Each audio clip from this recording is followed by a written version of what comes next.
السلام علیکم معزز حضرات۔ قائد اعظم محمد علی جناح نے 11 اگست 1947 کو نوزائیدہ مملکت خداداد کی اسمبلی سے پہلا خطاب کیا۔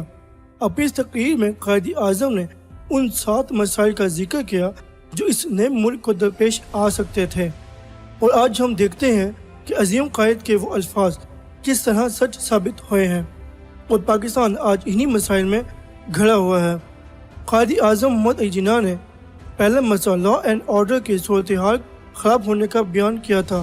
وہ کہا تھا کہ کسی بھی حکومت کا پہلا فرض لا اینڈ آرڈر کو برقرار رکھنا ہوتا ہے۔ قائد اعظم نے دوسرا مسئلہ رشوت اور کرپشن بتایا تھا اور کہا تھا کہ کرپشن ایک زہر ہے، اس سے ہمیں آئینی ہاتھوں سے نپٹنا ہوگا۔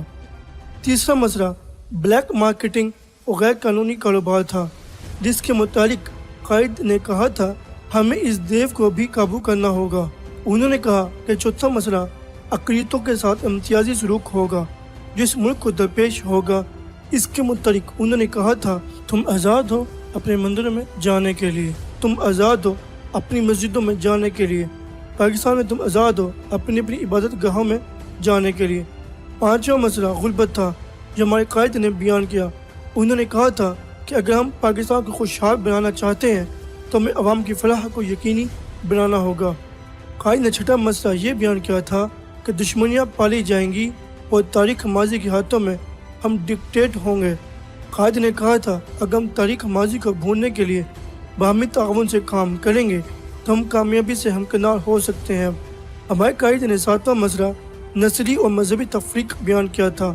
وہ کہا تھا کہ کسی کا رنگ، ذات اور نسل کوئی معنی نہیں رکھتے۔ ریاست پاکستان میں ہر شہری کو برابر کے حقوق حاصل ہوں گے۔ ان 7 مسئلوں کو دیکھا جائے تو پاکستان ان 7 مسئلوں میں گھرا ہوا ہے۔ اگر آج بھی ہم قائد کی ان 7 باتوں پر عمل کر لیں تو نہ صرف پاکستان پوری دنیا میں ترقی کرے گا بلکہ پاکستان پوری دنیا کا لیڈر بھی بن سکتا ہے۔